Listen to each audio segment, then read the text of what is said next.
And being named a captain today. I'm kind of curious yourself now coming over to this team. What struck you about him, and did you see leadership in him when you came? Yeah, I've said this before. Um, there's a lot of different type of receivers in this league. There's a lot of very talented receivers, a lot of guys who can do a different thing, but it's kind of rare out of a receiver to see that type of leadership, a desire to win. Some of the greatest in the league are like that. And right when I met Terry, it was kind of that way. Terry was he was kind of a quiet guy, but he was a leader. He came in and worked. He showed from work ethic, and I said this to him early in the season. I said, "You're a guy that can be great, but you can also be one of the best leaders on this team. You got a lot more say than you think you have." And so, he's been speaking up more. He's been saying his mind, and everyone on the team respects him. And so, he deserves that C on his chest more than anybody else. Thanks.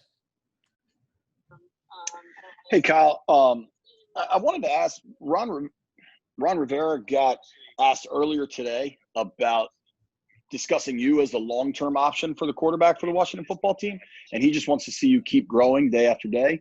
Is that something that's on your radar? I'm a very simplified person. I like to take it week by week, and I like to control what I can control, and that's my preparation and how I play on Sunday. So this week is all about the Giants. That's not in my control, and I'm just going to do whatever I can to help this team get more wins. Have you always been like that, or is some of that a byproduct of having a transfer and being undrafted and just kind of your path to being a starting quarterback in the NFL? Yeah, I think a lot of that stuff has helped, and I think it's helped my process and helped me understand how to be successful. And I think for me, the way that I'm the most successful is when I simplify everything. I have the main things that I focus on, and then I shut out all the other distractions and worry about what I can control and what I can and do better. So that's just kind of my process. Thank you. If Michael Phillips isn't on, we'll go to Pete. Sam, are you on? Yeah. Hey, Kyle, when you sat down to kind of look at your tape during the bye week, I wonder, did anything stick out to you specifically in terms of where you wanted to keep growing? Nothing specifically. I think there's little areas and a lot of different things, but there was nothing really that specific that stuck out to me. It's only been really 2.5 games, like two games and like a quarter and a half for me so far. So just keep making steady improvements, keep getting better with all the guys, keep getting my rapport better with the receivers and the running backs and the O-line, and just have practice communicating, and it just grows every day. I've said this before too.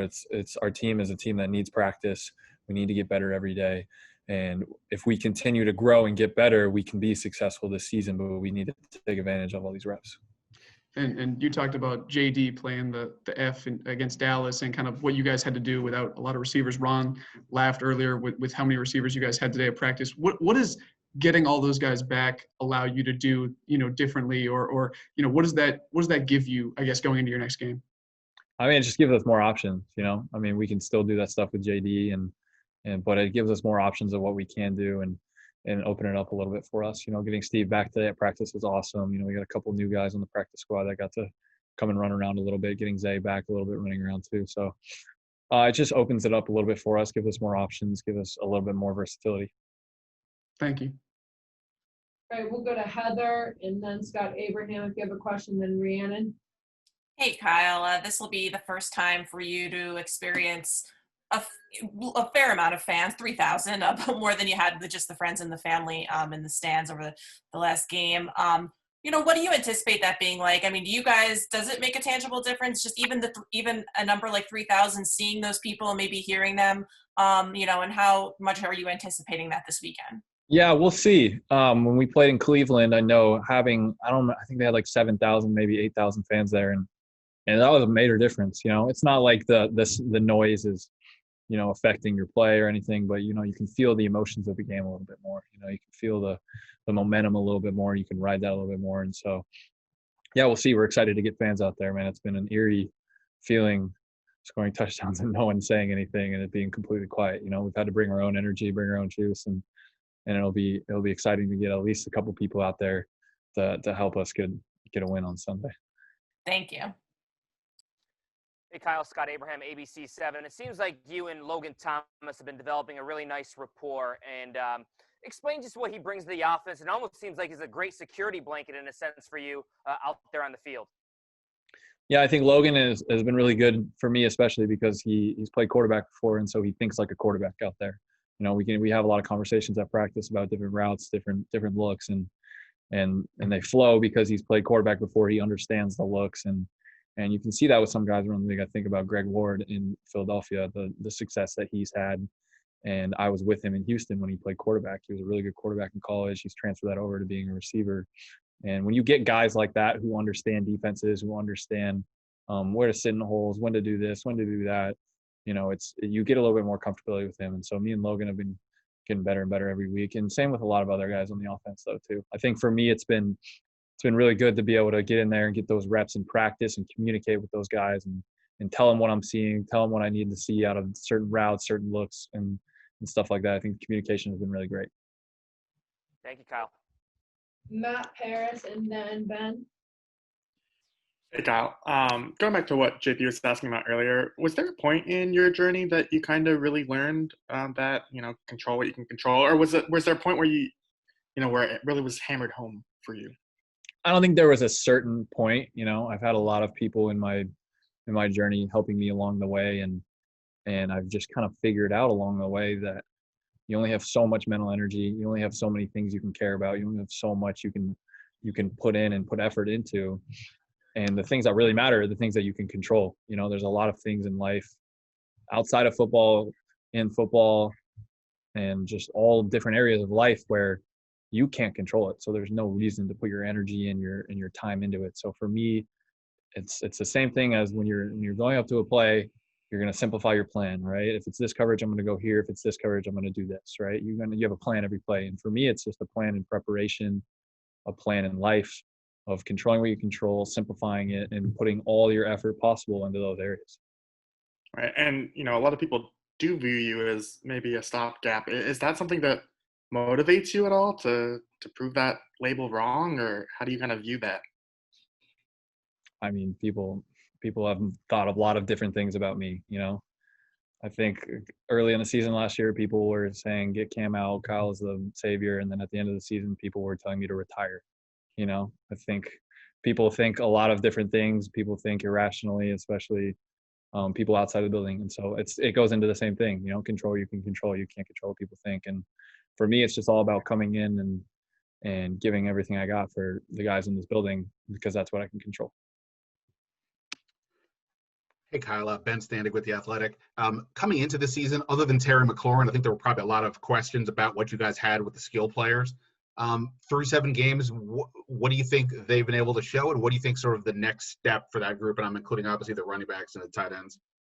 Yeah, I think it's just goes into what I've been saying the whole time. I think you can see everyone getting better, and I think it's just the reps in practice, reps in games. We know to take those seriously and get better. You know, I think there's been a lot of guys that have stepped up. You know, I can think of 2 especially. I think of Zay early in the season as a rookie stepping up, and then Cam Sims.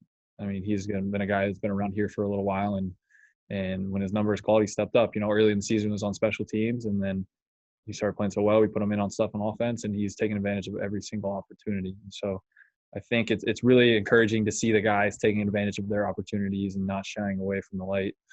And we just need to keep doing that and keep getting better. And sorry if this was asked, but you haven't had Steven Sims out there since you've been the starter. We don't know if he's going to be activated this week or not. What do you think he's going to be able to help you out specifically with offensively if he's out there? Yeah, he's dynamic. Steven's a dynamic player. You know, he's very fast. He's very good in and out of the cuts, and he's smart. You know, I need to get more reps with Steve. Me and him need to do the same thing I've been doing with everyone else. So it's good to get him back out of practice. It's good to get him running routes, and he looks good out there today. So we'll see what he is on Sunday, but same thing as everyone else. I mean, you just need to keep getting reps, keep getting better, and he's going to add a whole new element to our offense if he comes back. All right, we'll go back to the top of the order for a couple more if anyone has another question. I'm good here. Thank you again, Kyle. Mm-hmm. If I could ask, obviously this offense has uses, like in Carolina, you guys use Christian in a different way than a running back might typically be used. I wonder like how you've seen the growth of the progress of using, Antonio or JD or Peyton even like in that sort of role throughout the year. Yeah, I think what Scott does really well with his offense is he just takes advantage of guys' strengths. He try to put guys in the best position to be successful based off their strengths. And so, I think Peyton, JD, and AG all bring a different game, and I think it's his job to put them in the best position possible to succeed. And so I think there's a lot of different things. I think you can see them all getting better. I think you can see especially JD and AG just in the slot role and out and running the ball and catching the ball out of the backfield. I think you can see them, continually progressing in that area. So it's all just about, finding what they can do and trying expanding their role as much as possible. Thank you. All right. Thanks, guys. Thanks, Kyle. Yeah, I just want to shout out Alex Smith for the sweatshirt real quick. Oh, can I ask about that or there was No, he didn't want me to wear it because he was embarrassed, but I wore it.